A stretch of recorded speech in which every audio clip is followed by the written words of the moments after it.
안녕하십니까. 책 읽는 사자입니다. 여러분, 며칠 동안 영상 업로드가 미뤄졌습니다. 제가 이번 연휴 동안 외부 강연 일정이 좀 복잡하게 있어서 이곳저곳 열심히 다니고, 또 이제 어제 새벽에 부산에서 다시 올라와서 이 영상을 좀 쉬다가 찍게 되었습니다. 이 영상을 찍는 오늘은 3월 4일 월요일입니다. 이번 주말에 낀 이번 연휴는 의사수 증원에 대한 정부의 입장, 그리고 의료계의 입장이 극적으로 타협을 하거나 어떤 실마리가 보일 수 있는 그런 타협의 여지가 있을 수 있는 중요한 하나의 마지막 언덕이라고 봤는데, 이 언덕이 어떤 드라마틱한 반전 없이 끝나버렸고 월요일을 맞이했습니다. 일종의 분수령이 될 수 있었다고 봤는데 이렇게 끝나버렸어요. 그래서 저는 개인적으로 어떻게 생각하냐면, 의료계는 본인들의 협상력에 문제가 있음을 드러냈다.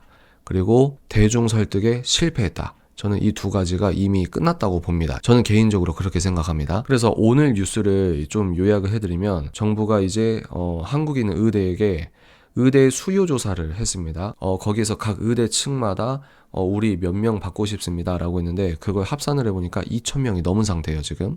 근데 또 여기서 논박을 할 수 있습니다. 총장과 학장 입장이 다르다, 뭐 이렇게 얘기할 수 있는데, 일단은 그것은 차치하도록 하겠습니다. 또한 어제죠, 이 영상을 찍는 어제 3월 3일 주일에 여의도공원에서 이제 의협 추산 4만 명, 경찰 추산 1만 명이 모여서 전국의사 총궐기 대회를 열었다.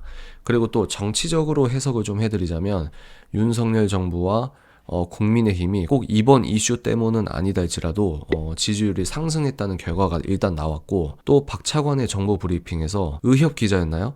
그분이 질문을 했을 때 이제 박차관이 차분하게 생명 갖고 이러면 안 된다라고 그렇게 얘기하시는 것이 일종의 젊은이들 사이에서 밈업 비슷하게 일종의 2030에게 화제가 되는 어떤 포인트가 있었어요. 그래서 국민들에게 안 그래도 설득력을 갖추지 못했던 의사들의 어떤 지혜롭지 못했던 어떤 처세라고 할까요? 물론 의사분들의 목소리를 정당하게 실어주지 않는다 이렇게 주장할 수도 있겠지만, 어찌됐건 그런 상황에서 박차관의 정부 브리핑은 단단하게 본인들의 어떤 정부의 논리, 그리고 그 논리가 갖고 있는 어떤 대중 어떤 설득에 있어서 탁월한 어떤 입지를 구축했다. 그 와중에 참다가 박차관의 이제 호소, 일종의 기자에게 이건 그러면 안 된다. 우리 정부가 하는 건 모든 게 겁박이고, 너희들이 지금 환자 놔두고 이런 거는 겁박이 아니냐, 뭐 이런 식으로. 그게 누가 보더라도 상식적이어 보이고 인간 본연의 심리를 툭 이렇게 건드리게 하는 부분이 있거든요.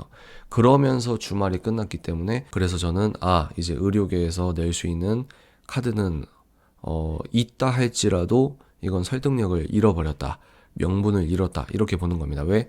시간이 흐르면 흐를수록 이 타이밍에 의사들이 보여줘야 되는 행동과 목소리가 있는데, 이거를 이제 하나도 못했다고 봅니다. 저 개인적으로는. 여하간 이제 제가 지금까지는 실시간 방송 포함해서 3개 정도의 영상은 의사 가운을 입은 개인의 권리를 침탈할 수 있는 정부의 리스크에 대해서 말씀을 드렸습니다. 이번 영상은 반대로 의사 가운을 입은 사람도 개인이지만 자신들의 생명과 건강에 대해서 고유한 권리를 갖고 있는 시민 개개인도 중요하다는 말씀을 이 영상에선 드리려고 합니다. 여기서 핵심 키포인트는, 의사라는 개인이 갖고 있는 권리와 동등하게 비의사가 갖고 있는 본연의 권리 또한 매우 중요하다는 겁니다. 거기에서 생명권이라고 하는 인간 본연의 권리, 특별히 성경에서는 한 생명은 천하보다 귀하다라고 하면서 생명 그 자체에 대한 성경적인 어떤 권위랄까요? 무게감을 실어주고 있습니다. 그런데 우리가 모두 건강한 사람이면 좋을 텐데, 지금도 응급실에서 또는 응급실을 가야 되는 위중한 환자들이 나오고 있다는 거죠. 그러면 그 위중한 환자들이라는 뜻은 이 사람이 생명을 유지하고픈 생명을 지키려고 하는, 그리고 여기서 이제 헌법적 가치를 구현하려고 하는 정부의 책무라고 할까요? 이 정부는 이 국민들의 생명과 건강권을 지켜줘야 되는 헌법적 책무도 있는 상황입니다. 이런 상황에서 우리 환자들이 합법적으로 의수를 받을 수 있는 직업군이, 뭐 한의사도 있겠지만, 합법적으로 내 생명권과 건강권을 위해서 우리가 의수를 받을 수 있는 그 유일한 직책이 의사라는 거죠. 그래서 여기에서 의사라는 직업군이 갖고 있는 어떤 특수성이라고 할까요? 그리고 진중한 사회적 책임감이 도출이 되는 것이다. 그러니까 의사뿐만 아니라 제가 저번 영상에서 뭐라고 말씀드렸냐면 정부와 개인은 필연적으로 긴장관계에 있을 수밖에 없다. 이 얘기를 말씀을 드렸어요. 의사뿐만이 아니더라도 비의사인 개개인도 정부와 긴장관계에 있을 수밖에 없다. 그러니까 정부에게 난 개인인데 네가 날 보호해줘 라고만 이야기할 수 없는 것은 무엇이냐면 개인은 서구 문명적인 어떤 정의, 성경적 정의에서 개인은 그냥 나노화된 정말 개인주의적 개인이 아니라 개인인 동시에 한 인간은 사회적 존재이기 때문입니다. 개인인 동시에 사회적 존재인 인간 한 명이 갖고 있는 이중성이라고 할까요? 이게 우리들의 어떤 정체성이라고 하는 거죠. 그러니까 정부에게 무조건 개인의 권리를 보장해라 라고 하는 것과 동시에 우리 모두는 사회적 존재이기 때문에 서로 이타적인 책무를 지고 살아가야 되는 그런 어떤 뭐랄까요?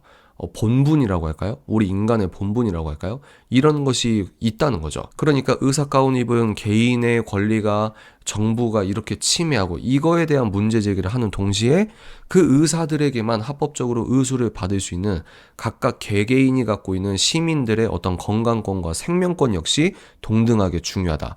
어떤 의미에서 성경적으로는 한 생명이 천하보다 귀하다고 하기 때문에 특정 직업군이 갖고 있는 어떤 사유 재산권도 재산권이지만 한 사람 한 사람이 갖고 있는 생명권이 갖고 있는 그 무게감과 본질적인 어떤 진지함이라고 할까요? 이것은 무시할 수 없을 뿐더러 어떤 의미에서는 더 높은 가치를 띠고 있다. 일단 생명을 갖고 있어야 내가 직업을 갖거나 생명을 갖고 있어야 슬프거나 짜증나거나 감정 표현을 하거나 이 모든 어떤 기반 자체가 생명에서 비롯되는 것이기 때문입니다.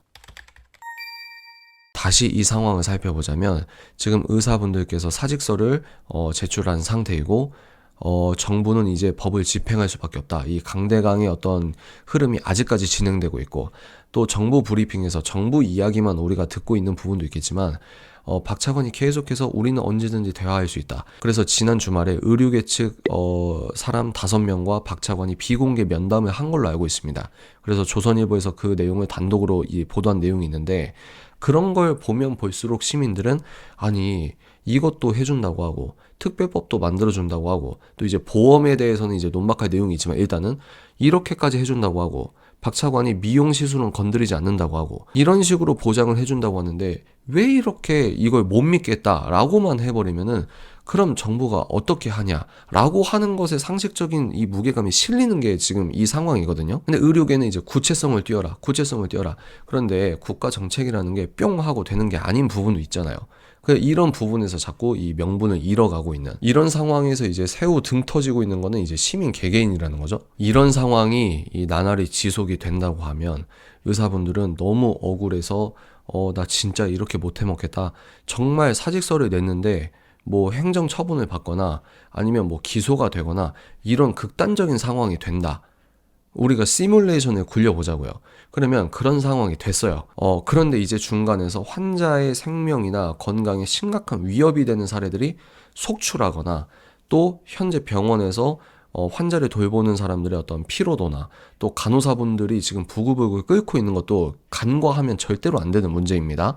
그래서 이런 문제들이 폭발하게 된다면 어떤 의미에서 이것도 의료체계의 붕괴라고 볼 수 있는 거거든요. 그러면 그때도 의사분들이 원하는 내용, 의사분들이 이거 해달라 저거 해달라 계속해서 똑같은 이야기를 하고 있는데 그 상황에서도 의사 편에 들 사람이 과연 있겠습니까? 의사도 개인이고 비의사도 개인이기 때문에 이 동등하게 누려야 되는 어떤 자연적 권리라고 할까요? 이 권리에 대한 어떤 사회적 형평성이 깨지는 것이 계속 지속화되다 보면은 저는 의사분들이 아주 큰 어떤 실수를, 잘못을 하는 것이다. 여기서 중요한 게 너 갑자기 입장을 왜 바뀌었어? 이렇게 다가가면 안 되고요. 제가 서론에서 뭐라고 했죠? 시간이 흘렀다는 겁니다. 이번 연휴가 분수령이었는데 여기에서 의료계가 보여줬던 어떤 협상력이나 어떤 대중 설득력이나 이게 실패했다고 보는 거예요. 그러면 귀결이 어떻게 됩니까? 병원으로 빨리 돌아가야 된다고 저는 봅니다. 병원에 돌아가서 의료계의 목소리를 다른 식으로 내든지 정부와 협상을 계속해서 정기적으로 만나서 협상을 계속해서 해나가든지 일단은 병원에 돌아오는 것이 이것이 이제 옳다고 생각하는 입장입니다. 왜? 시간이 3, 4일 계속 흐르고 지금 이번 주 그냥 흐르고요. 다음 주까지 흐르고요. 그럼 어떻게 되겠습니까? 그러니까 이건 의사들의 어떤 권리와 어떤 이익적 차원에서만 바라볼 수 없는 문제였습니다. 애초에. 정부 입장과 비의사인 시민 개개인의 생명권, 건강권 이런 동등한 권리에 대해서도 시간이 흐르면 흐를수록 이쪽에 무게추가 실릴 수밖에 없는 구조다. 그래서 의사분들의 이제 처우에 대한 문제, 그리고 사유재산권, 뭐 직업 선택의 자유 이런 고유한 권리도 매우 중요하지만 동시에 그 의료 서비스 하나만 바라봐야 하는 비의사 시민 개개인의 생명권도 매우 중요하다. 더 나아가서 성경적 차원에서는 생명은 온 천하보다 귀한 것이기 때문에 거기에서 이 의사라는 직업이 갖고 있는 사회성을 결코 가볍게 생각해서는 안 된다. 의사분들은 이렇게 논박할 수 있습니다. 야, 지금 우리도 마음이 아파 라고 하는데 그 의사분들의 입장을 국민들에게 호소하거나 정부에게 이야기할 수 있는 어떤 골든타임은 저는 끝났다고 보는 겁니다. 의사 수는 부족하지 않다. 필수 의료진이 부족한 거다. 우리가 원하는 건 특별법이다. 좋습니다. 좋은데요. 이제 병원에 일단 들어오셔야 돼요. 그래야 여러분들이 요구하시는 것의 진정성이 다른 방식으로 쌓이면서 여러분들이 목소리에 힘이 실릴 수 있는 가능성이 그나마 그 가능성의 여지가 열리게 되는 것이다. 저는 그렇게 생각을 합니다. 이게 참 뜨거운 논쟁적인 부분인데 제가 뭐라고 이런 얘기 저런 얘기 하겠습니까만 일단 이런 저의 생각을 조심스럽게 업로드를 합니다. 다음 영상에서 또 찾아뵙도록 하겠습니다. 감사합니다.